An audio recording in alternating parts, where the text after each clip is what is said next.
Good afternoon and good morning, and whoever is the audience for us, they can use good morning and good afternoon accordingly. Today we are going to start our first leadership talk with Ms. Aparna.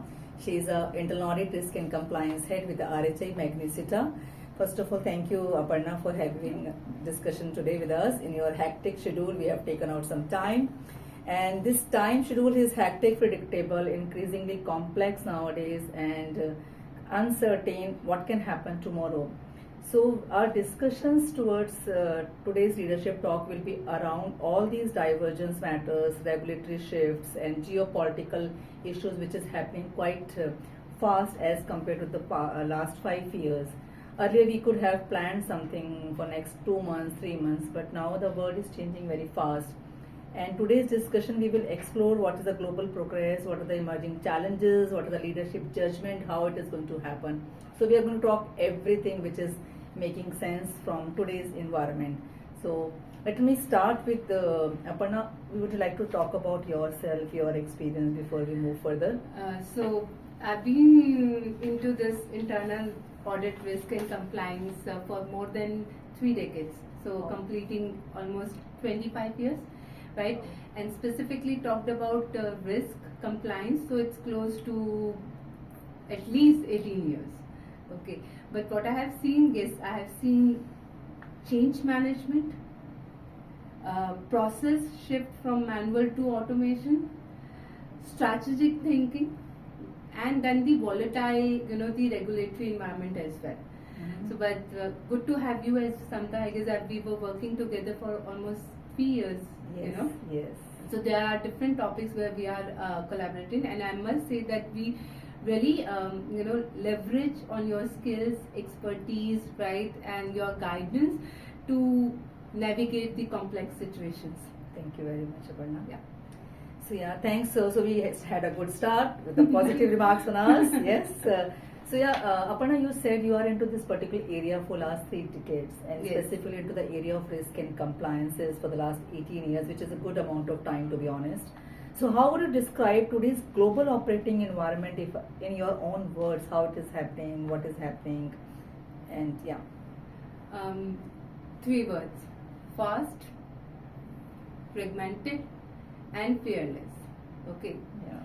Fast, because our risks are evolving at a digital speed, right?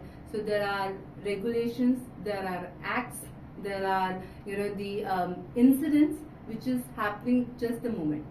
So this is one.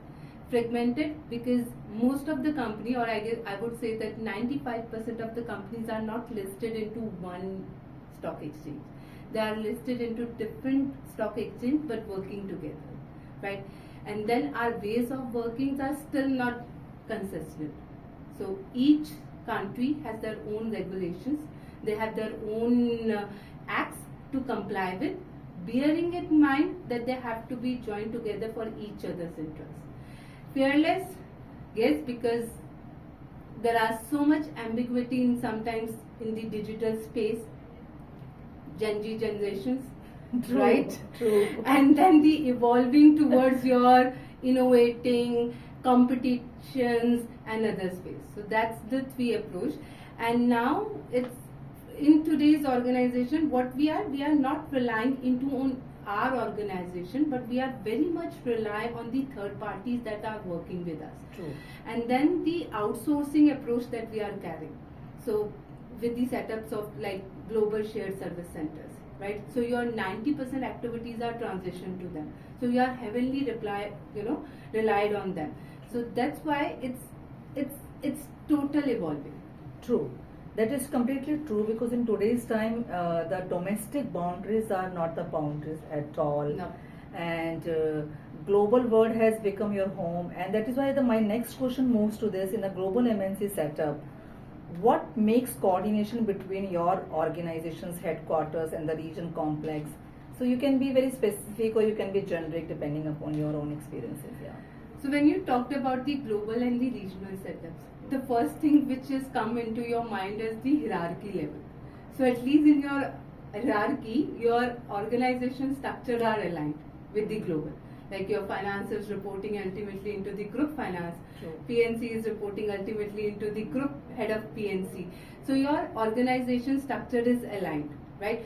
But working the global coordination and regional, what I have seen is the regulatory diversity, right? Yeah.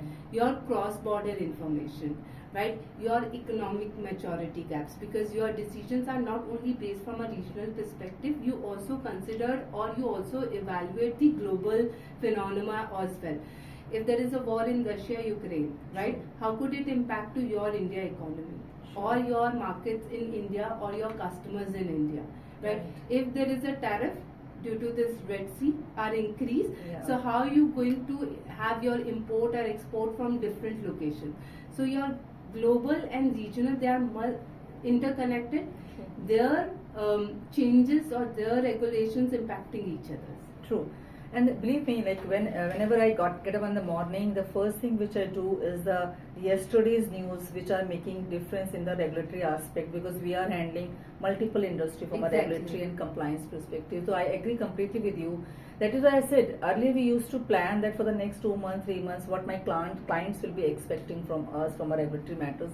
But now it's not 2 or 3 months, because every day there's something or the other thing happening. Today the news is around Taiwan, yesterday the news was around Japanese and the Chinese something, and every day some news which keeps you awake, that what regulations, what war or whatever it is going to happen, how it is going to impact my client. And that is why it becomes very important for the professionals in the field of, like you are in the field of audit and risk. We handle lots of governance matters. But sometimes here's the point. But for your client as well, it's not that you were only centric towards the one regulations or one country regulations. True. Because your mostly clients are MNC, multinational based companies. So they do have a business in India, but their actions, their the decisions also influence the other regions as well. True. So when you were looking into one impact, one aspect, like for the DPDP. Okay, when you are working with the TPTP Act for your clients, you were also taking care of GDPR as well. Yeah. Because it's so interconnected. So that's what I said, that it's a fragmented. You are not only stick to one country regulations, you are stick to other regulations as well, and how it is impacting your, the one regulation. True. And that is why I say definitely earlier we were focused upon the one country's regulations. Exactly. And we used to think that now we are expert in this particular area, we can handle any issues. Yes. But now whenever we are analyzing the risk from our client's perspective also, we not only see from an India perspective, we see where the presence of this particular client is there, what are the different regulations. So we have to expert not only in the one country's regulation for that, as you have given a very right example of the DPDP. So when we do the analysis from that particular regulation, it's not only one act. We do it a thorough analysis of that, and that is why it keeps the audit and risk department always aligned with the current update what is happening. So that is what my next question to you. In times of uncertainty which we are currently living in, how should a risk or audit head balance being a challenger and a business partner? Because business always expect advice. It's not only in your case, everywhere in the world. Business wants an advice as an advice which suits to the business. I'm not saying it is right or wrong, but that is what the business expectation. So how you do handle as a risk or audit head department, like the challenger, and how you take all these matters so nicely. I guess this is one of the hardest question and balance into our profession, right? So the audit committee and board expect us to be independent. At the one hand, right? So we can't have an influence, we can't have any kind of a conflict with the management. So we have to be very independent. We need to challenge management. We need to challenge their decisions. We need to be very, transparent, open, and independent towards our stakeholder, which is board and audit committee and investors, right? But on the other hand, what they expect us to be a business partner as well. So that we are not a road blocker. True. Okay. True. Which hampers the business. So that's difficulty that we need to handle into our profession. Okay, so how do I handle it? Okay, that the business would not see me as a roadblocker, they will see me as a strategic business partner where I'm not performing the post-mortem activities. Okay, True. my audits start, now I'm finding things. It's kind of a pre-mortem where the business proactively coming to me and ask me that's okay, how we can do this. True. So for that, it is really we need to change our mindset. Okay, so when we get to the business, right, we always get them, this is something wrong, this is not done, so we need to change this approach. What we need to tell them that this is something which is wrong, but we can do it legally or ethically. There is a way, let's find out that way, right? Or what we need to okay, let's discuss what is the third way behind it. True. To do it. So I guess this can be balanced when we are fact-based, right? We are transparent, we are a solution focused rather than problem thinker, right? And we follows the business approach as well to get the things done rather than just stick to the policies process. No, in the policy it says no, you can't do it, and that's it. No, then we said okay, if in the policy it says no, but let's find out the way together how we can do it. Yeah. So that's what kind of approach really get you from business blocker to the business enabler. True. That is why I generally advise, because I was with the corporate for almost like 19 years in my life when before I start my journey here as a corporate place. But yes, I completely agree with you. That is why the involvement of the compliance people or the professionals in the organization should not be done at the last stage. It should be done at the initial stage.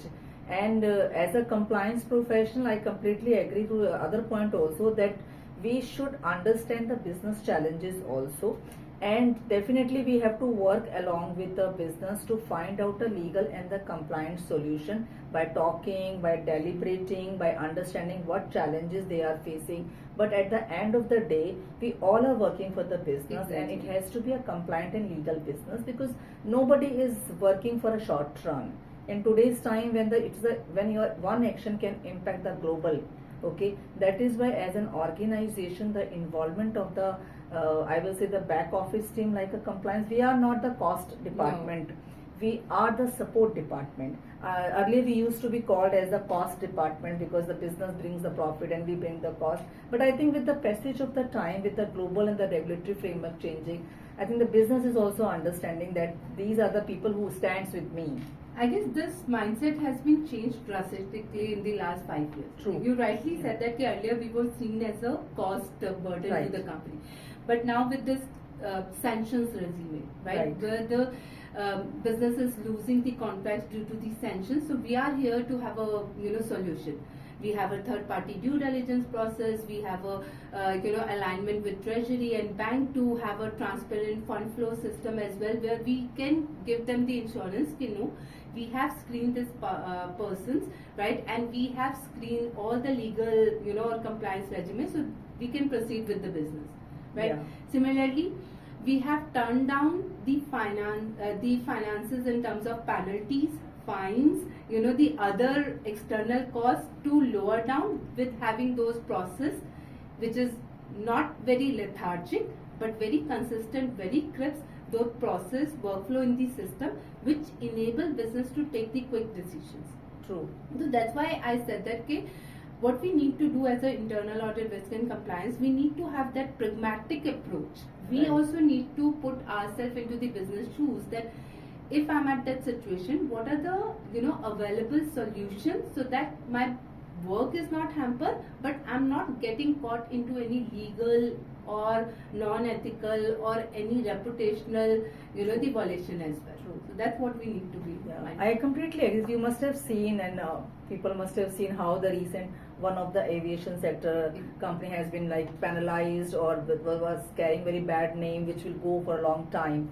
Similarly, one of the bank which has recently been penalized multiple crores of fines because of non-compliance to the KYC regulation, which is very, very basic for any banking sector to comply with. But yes, that is why I said in today's time, the business also understand that if they are doing business and they are earning profit, we are on the other side as a back office, we are saving the companies from penalties, from a reputation, and showing ourselves as that we stand with you, because profit and the reputation comes Exactly. together. Yeah. So that takes me to the next question, and this discussion can't be over without that particular point, that how has technology, especially AI and the digital transformation, changed the expectation from functions like as audit and risk?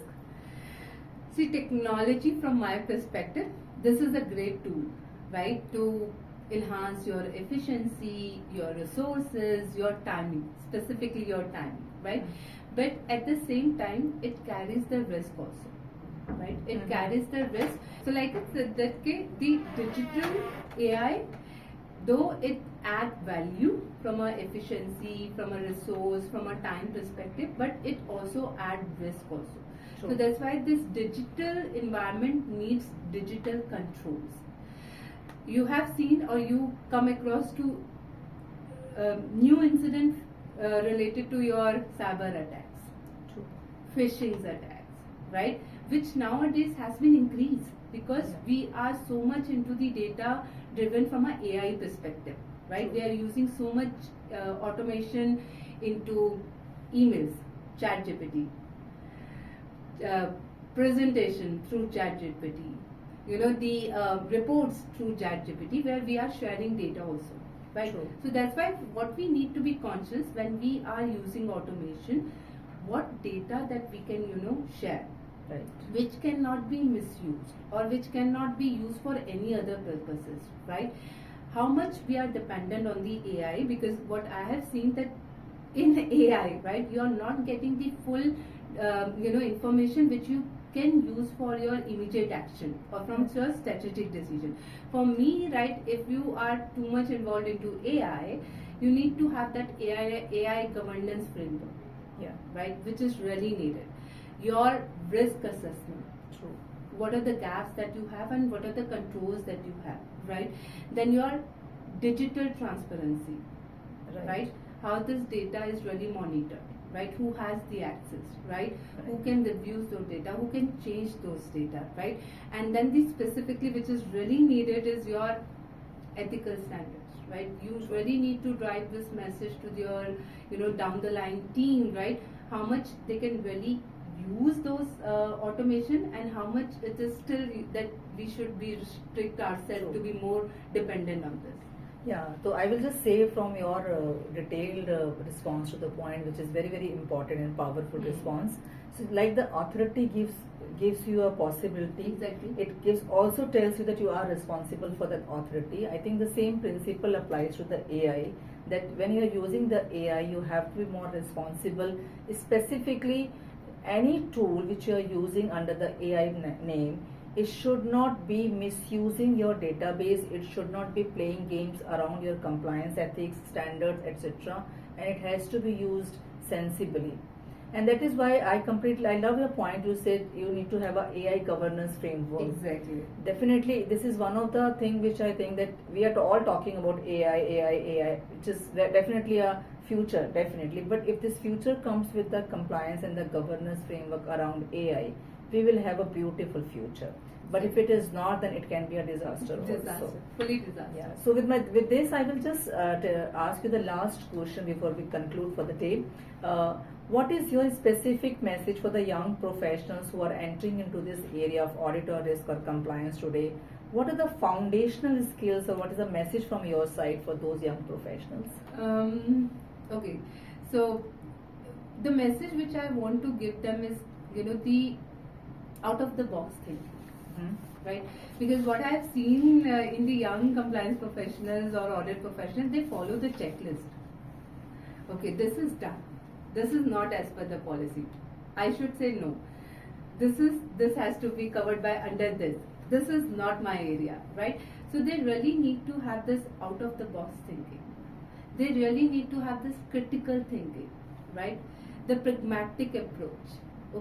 Okay, you can depend on the data so much, right? But you have to interpret that data into the pragmatic solution, rather than only traditional, analysis, traditional answers, traditional solutions. You really need to use that. Then what I also need yes, it's good to have too much understanding, too much dependency on the technology, but in my 20 years of experience, right, what you start from the scratch, right, and what you really think, by from your own, the resources, it gives you the different results, not that standard mechanism.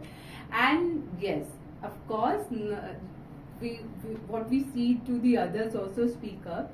But for the audit, risk and compliance professional, it's that they have to ask, or they have to have that courage to get into the the complex situation, or which is situation which is not comfortable. Because if they will into their comfort zone, they will not get into the depth of the problems. True. I love this answer, Aparna, because I know the young generation of today is very smart. Yes. They are very, very, I will say, sharp from a mind perspective. But definitely there is no shortcut for the audit or risk or compliance department, because they have to really understand the industry. They have to really understand the industrial issues which you are entering into.